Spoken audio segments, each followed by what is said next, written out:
you moved into a great neighborhood or you took that great job, and I were to ask you, how's the new job going? And you said, oh, it's a great position. I really love it. I've got a great job.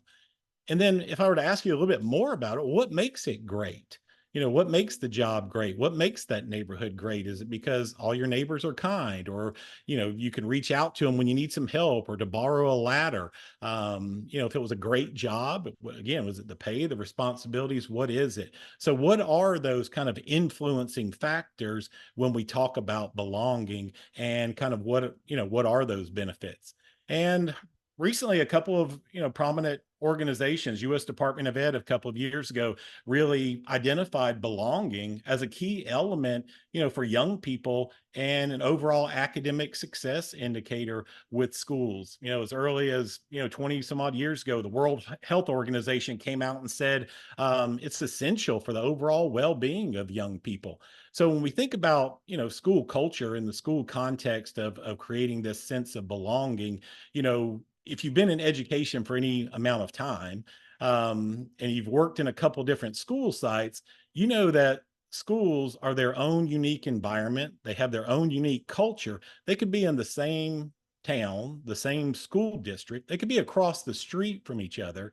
And when you walk into those doors, you kind of get a sense of the environment, of the culture there by the adults that you interact with. And it's really everyone. And as a school administrator, I used to every year start off and meet with our bus drivers, because for a lot of kids, that was the first person that they interacted with that represented the school, and how that really set the stage for the rest of the day, depending upon those interactions with bus drivers or with food nutrition staff or with an administrator or with another staff member at the school. So when we think about the culture of the school and kind of creating this positive culture where everybody feels welcome, there's a lot of pieces that go into that.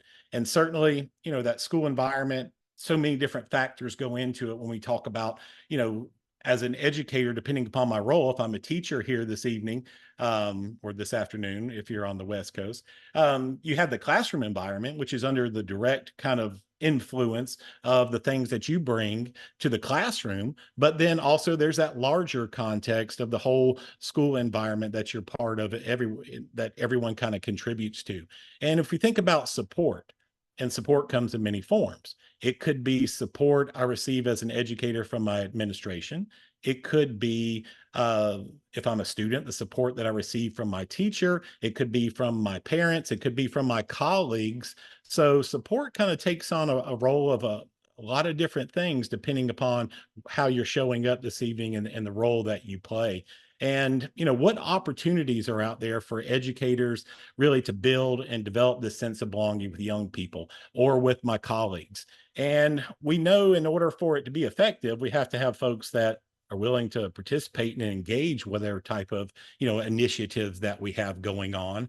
And in this case, when we talk about getting a deeper sense of engagement for whatever initiative it is. If I want to increase physical activity throughout the school day, if I want to start an employee wellness program or some type of staff well-being program, if I want folks to truly be interested, to truly be involved, then they've really got to plug into one of these four categories. And this is true with everything that you do. I mean, why are you here this evening? You must have some type of, vested interest in this. You enjoy the topic, it's meeting a need for you, or you have some type of personal connection. So as I'm thinking about, building upon current initiatives that I have in my workplace, or if I'm trying to start something new, just kind of keep in mind these four categories. And whether, again, I'm working with adults or young people, this is really, where we have to find that fit for them to make sure that it's meaningful.